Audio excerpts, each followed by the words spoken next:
chosen ones. You were never meant to be here quietly. Every fiber of your being was designed to disrupt, to unseat, to dismantle thrones that were built on fear and deception. The Reptilian Empire, cloaked in the illusion of permanence, has fed off the passivity of humankind for centuries. But there's a vibration inside you that they can't mimic, a current of living power that doesn't belong to their dimension. This is not the pulse of an ordinary heart. It's the resonance of an ancient frequency, one that was sealed, hidden, and encrypted in the DNA of those they feared most. They've tried to dilute it through false histories, fabricated bloodlines, and ritual distractions. Yet here you are, standing at the precipice of activation, carrying a code that makes their entire architecture shiver. Imagine a massive throne room buried beneath the crust of the earth, columns of black stone twisting like serpents toward a ceiling of obsidian mirrors. There, a council of scaled sovereigns convenes in silence, not because they are wise, but because they feel you. Your energy, still dormant to the untrained eye, has begun to push against the invisible walls they built to cage you. They know the moment you choose to engage, their empire collapses like glass struck by a hidden note. They will come for your senses first. They will flood you with noise, headlines, and shadows disguised as light. They'll attempt to sever you from the one thing they cannot replicate, your alignment with the source. The moment you tune yourself to that pure channel, your pulse will not just echo, it will penetrate. And in that moment, the foundations of their control will quake. Every ancient power they hold is tethered to belief, your belief. Without it, their banners crumble, their oaths dissolve, their towers sink back into the abyss. But belief is a blade, and in your hands, it is sharp enough to cut through the veils they've draped across this reality. You are not here by accident. This moment has been whispered across centuries, passed through encrypted prophecies, and hidden in plain sight in the language of the stars. And now, as your frequency begins to rise, the first fracture appears in their throne. The sound is small, for now. The story begins long before your birth, in a time when the world was still divided between surface and shadow. A hidden network beneath continents, pulsed with currents not of metal or stone, but of memory.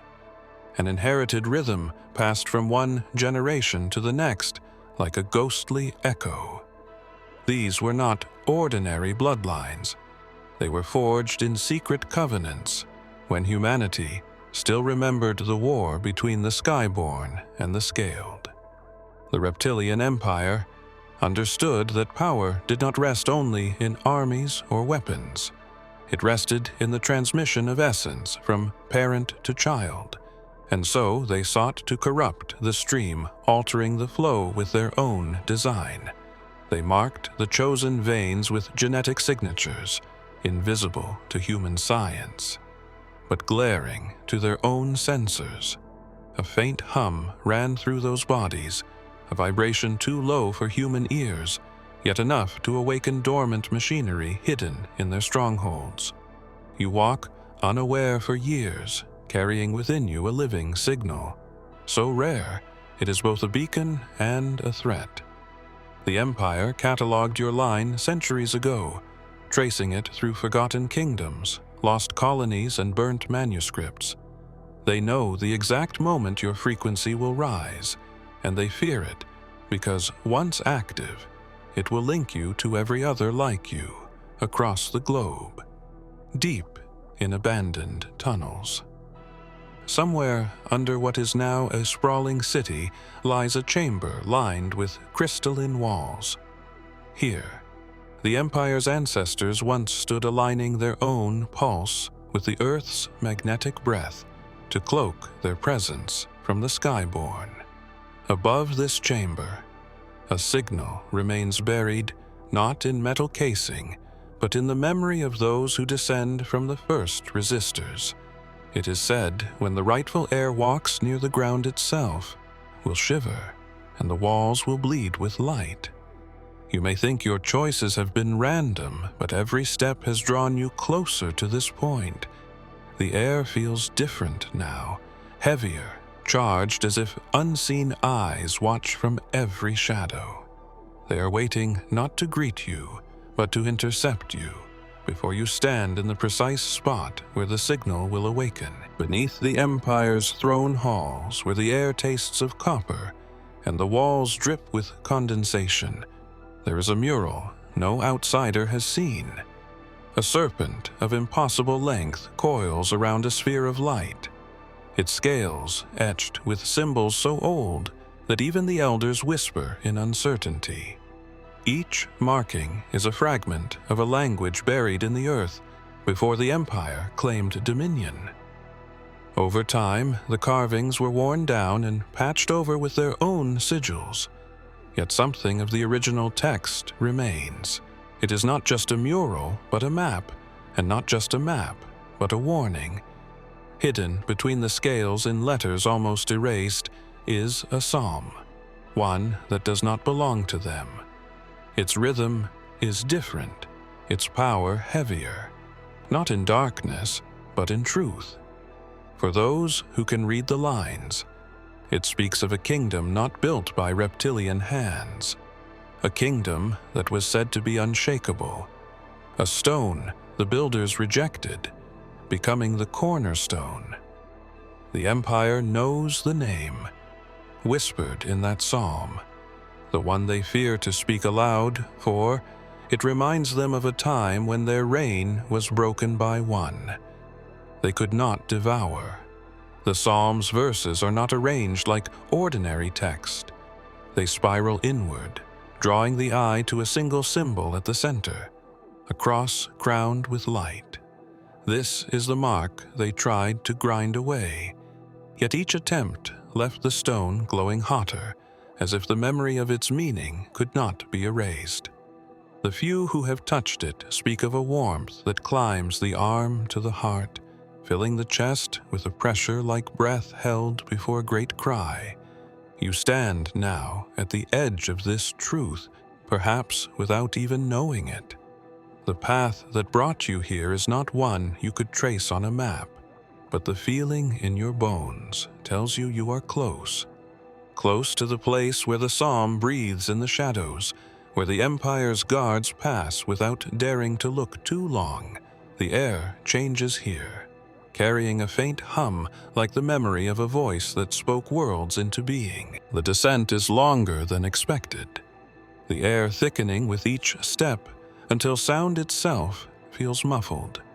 Stone corridors twist without pattern, some narrowing to the width of your shoulders, others widening into echoing vaults lit by no visible source of light. It is here that the temperature shifts without reason, cold one moment, warm the next, as if the walls themselves exhale and inhale in slow, patient rhythm. You enter a space unlike any above-ground structure. A dome of living stone rises overhead, its surface smooth yet faintly pulsating, as if mimicking the cadence of a giant heart. Each breath from the walls carries with it a scent of minerals and something else, metallic and faintly sweet. A sensation travels through the soles of your feet, a pulse climbing upward, as if the floor is aware of your presence. Around the chamber's circumference are alcoves, each framed by archways carved with lines resembling veins. They lead to nowhere, ending in solid rock, yet the air that seeps from them carries whispers too soft to be words. The whispers are layered, as though countless voices overlap, speaking in tones meant not for the ear, but for something deeper inside you. In the center of the floor lies a circular platform etched with concentric rings. Each ring bears markings, not unlike those found on ancient celestial charts. Yet their alignment is wrong by surface standards, suggesting they are meant to mirror skies hidden from human eyes. When you move closer, the rings shift subtly without sound, as if adjusting to your position. You feel the pressure of a gaze, though there is no one in sight. A shadow passes across the inner curve of the dome, not cast by any physical object. The walls exhale again, this time with enough force to make the fine hairs on your arms rise. The air seems to carry an unspoken question, and your pulse answers without conscious thought. Somewhere far above or far below, the Empire is aware of your presence here. Their systems detect anomalies, but the readings come back fragmented, as if the chamber itself refuses to be recorded. A slow vibration begins underfoot, deep and steady, like the prelude to a tectonic shift, and the walls pause in their breathing as though listening. In the deepest archives of the Empire, there is a record not written on stone or paper, but burned into a shard of black crystal. The shard is kept under constant guard, locked behind layers of energy barriers and hidden from all but the highest circle. They call it the Crown Wound, for within its fractured surface lies an account of the day their first ruler fell. The elders say the fall began not with a blade, but with a voice, a single verse spoken aloud in a tongue.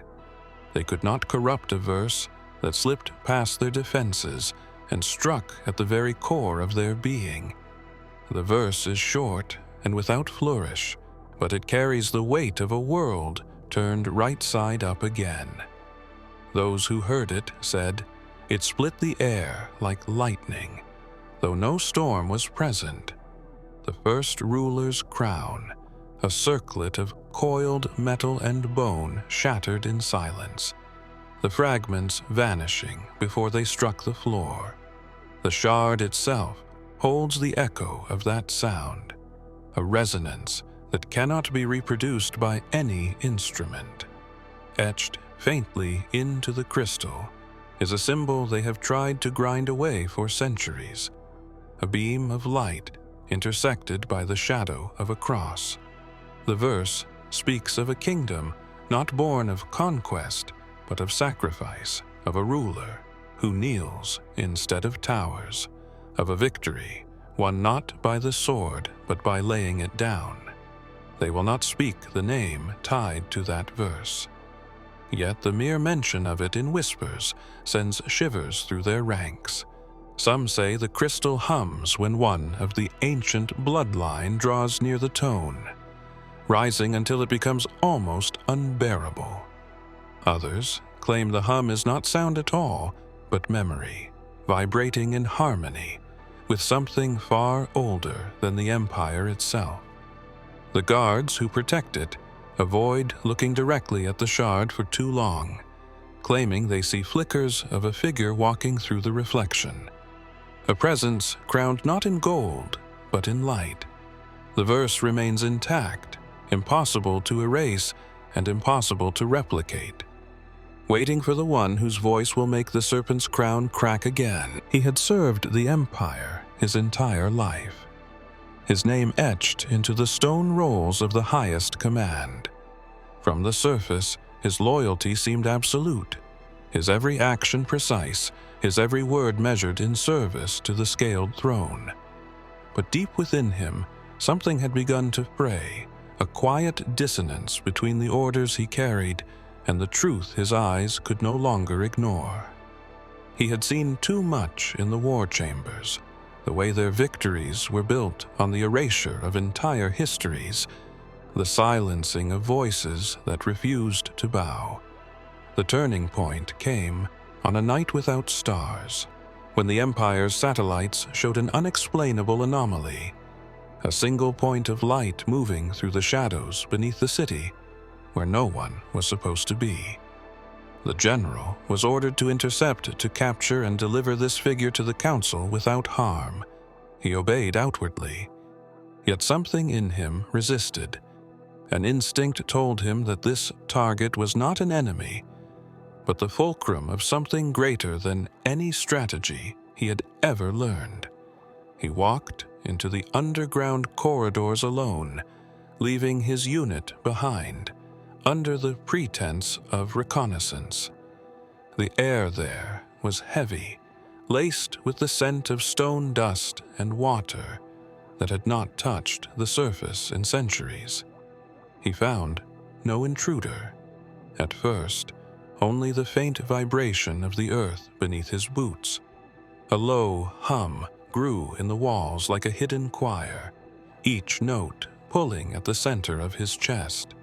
When he finally saw the figure, it was not in the shadows, but standing in a shaft of unseen light. The figure did not speak yet. The general felt words rise in his own mind, unbidden. Not commands, but reminders of a truth older than the Empire itself. He lowered his weapon without hesitation, feeling the weight of decades of obedience fall from his shoulders. By midnight, he had vanished from every registry, every surveillance feed wiped as if he had never existed. He walked away from the throne he had sworn to protect, carrying nothing but the memory of that silent encounter and the certainty that his life now belonged to another cause. One the Empire could never understand, yet could not stop searching for. Far below the Empire's capital, deeper than any public record, admits there is a cavern carved not by human hands, but by something older. The walls are slick with mineral sheen, glowing faintly from veins that run like rivers through the stone. At the center lies the deep core, a massive circular chasm whose depth no sensor has fully mapped. It is said to be the place where the Empire first rooted its dominion, tapping into an energy source that fed both their technology and their lifespans. For centuries, the core's surface was smooth, a shifting pool of liquid black, reflecting nothing but darkness. Then, without warning, a new pattern emerged. A lattice of light began to form across the surface lines, intersecting with unnatural precision, until they shaped a cross of radiant gold. The glow did not fade as the hours passed, and the elders were summoned in haste.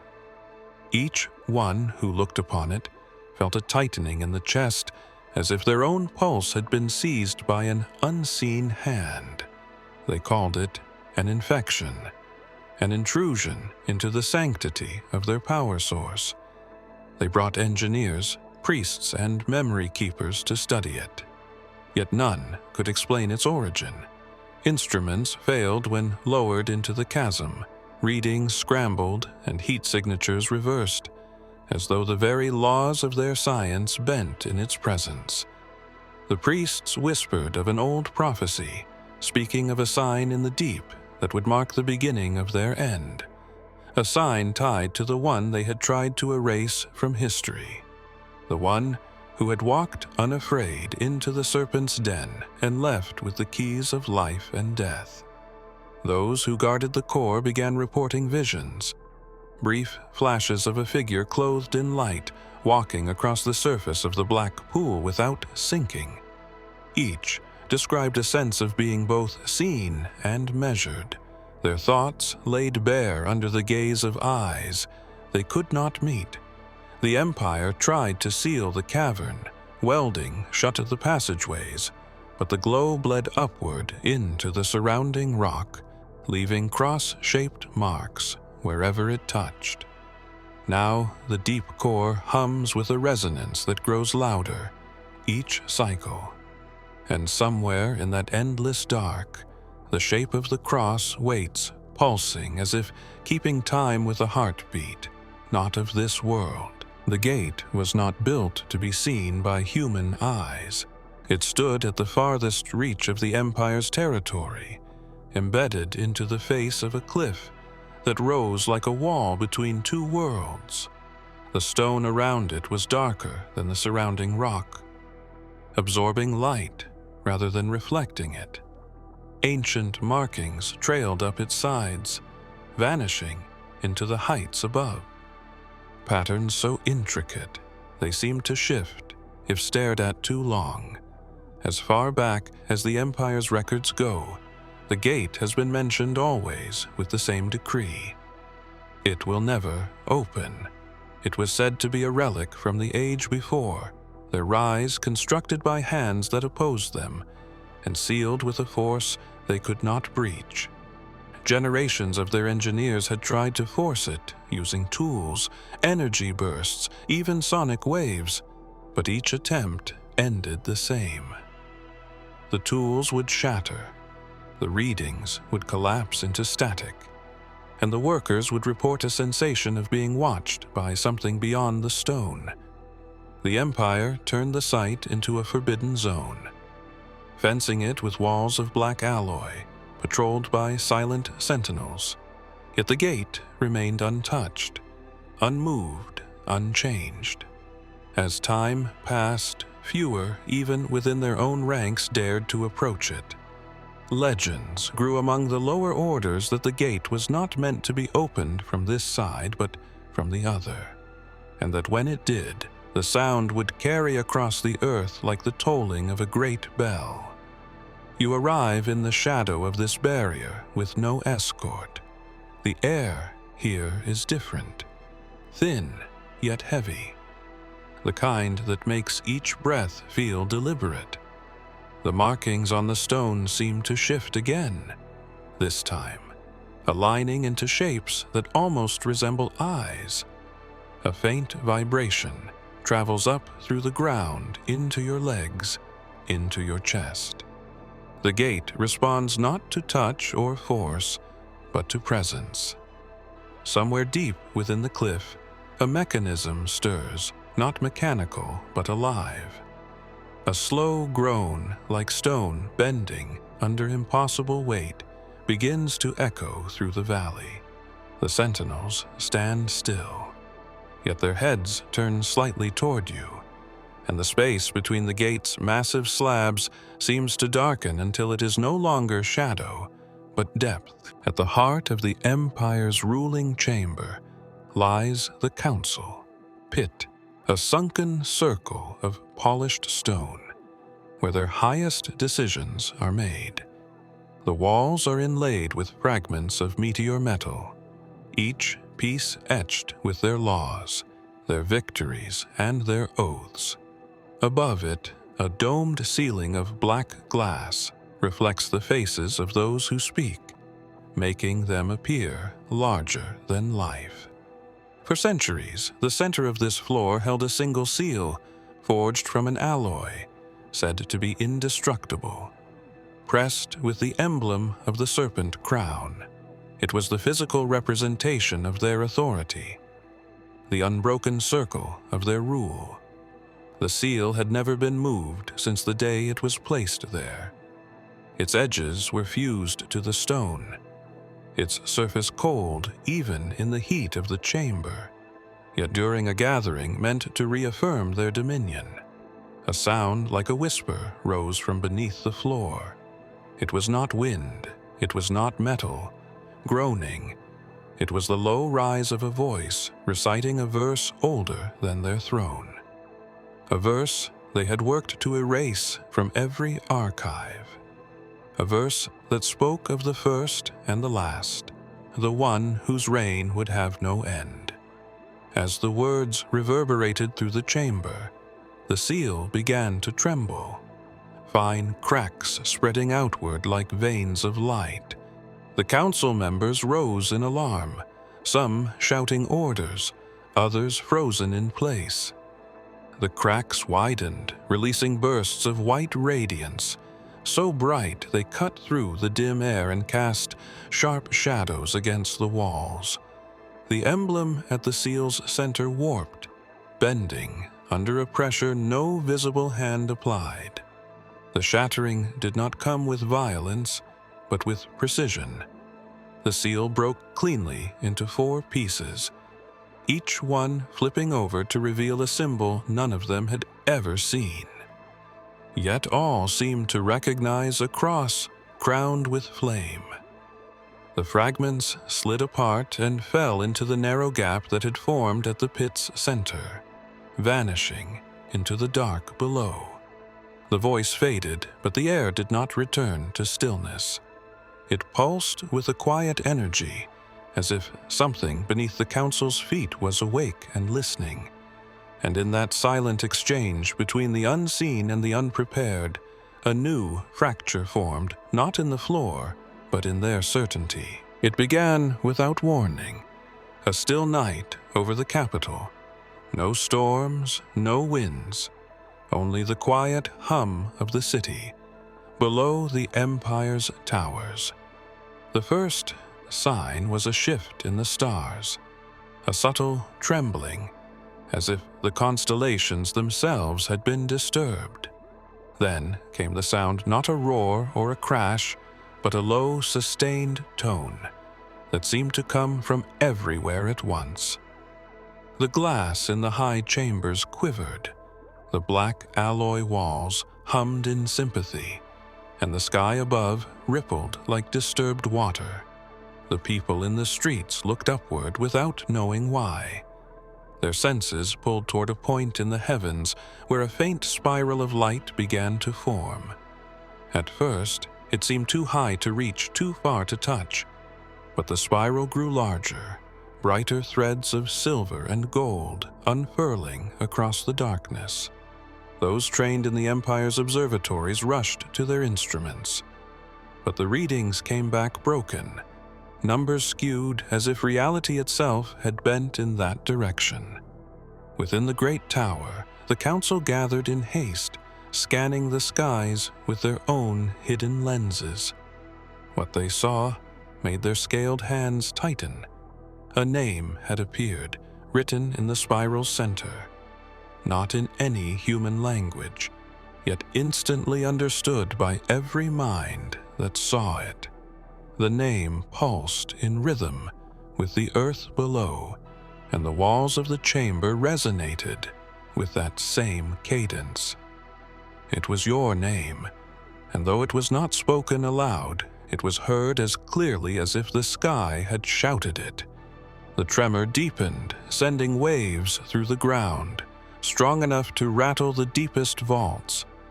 The Empire's defenses powered up automatically, yet no target could be locked on. The source was not within reach of their machines. It was above, beyond, yet somehow tied directly to the pulse of the one whose name was written in light.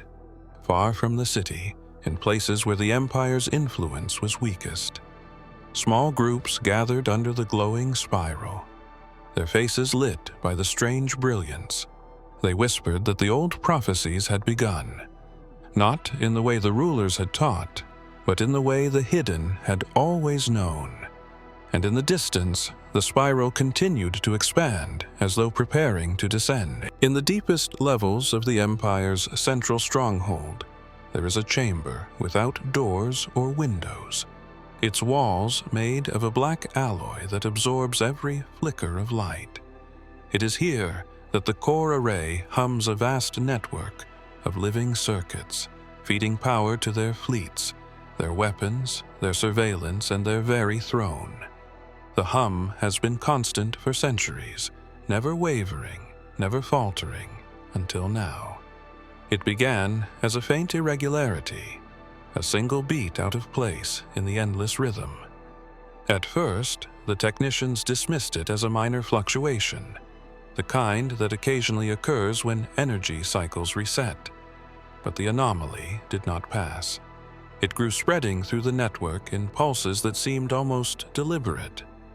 Each surge carried a pattern hidden within the wave, a sequence of intervals that no one could fully decipher.